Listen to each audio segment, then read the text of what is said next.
To Mrs. Gwilym, housekeeper at Brambleton Hall. Mrs. Gwilym, when this comes to hand, be sure to pack up in the trunk mail that stands in my closet, to be sent me in the Bristol wagon without loss of time, the following articles, viz. My rose-colored negligee with green robins, my yellow damask, and my black velvets with the short hoop, my blue quilted petticoat, my green mantle, my laced apron, my French commode, Macklin head and lappets, and the Lytel box with my jowls. Williams may bring over my bum daffy, and the vial with the easings of Dr. Hill's dockwater and Chowder's laxative. The poor creature has been terribly stuprated ever since we left Hume. Pray take particular care of the house while the family is absent.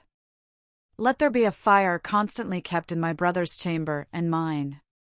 The maids, having nothing to do, may be sad a-spinning. I desire you'll clap a padlock on the windcellar, and let none of the men have access to the strong bear. Don't forget to have the gate shut every evening be dark. The gardener and the hind may lie below in the landry, to protect the house, with the blunderbuss and the great dog, and hope you'll have a watchful eye over the maids. I know that hussy Mary Jones loves to be romping with the men.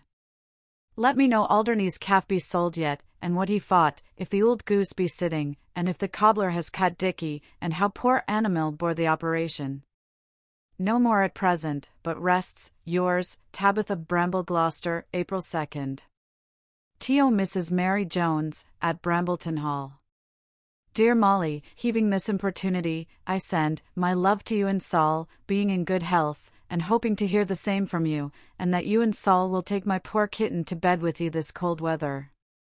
We have been all in a sad taking here at Gloucester. Miss Liddy had like to have run away with a player man, and young master, and he would have done themselves a mischief, but the squire applied to the mayor, and they were bound over't. Mistress bid me not speak a word of the matter to any Christian soul, no more I shall, for we servants should see all and say nothing. But what was worse than all this, Chowder has had the misfortune to be worried by a butcher's dog, and came home in a terrible pickle. Mistress was taken with the asterisks, but they soon went off. The doctor was sent for to Chowder, and he subscribed a repository which did him great service. Thank God he's now in a fair way to do well. Pray take care of my box and the pilliber, and put them under your own bed, for, I do suppose Madam Gwilym will be a-prying into my secrets, now my back is turned. John Thomas is in good health, but sulky. The squire gave away an old coat to a poor man, and John says as, how does robbing him of his perquisites? I told him, by his agreement he was to receive no vails, but he says as how there's a difference betwixt vails and perquisites, and so there is for sartain. We are all going to the hot well, where I shall drink your health in a glass of water, being, dear Molly, your humble servant to command, W. Jenkins Gloucester, April 2nd.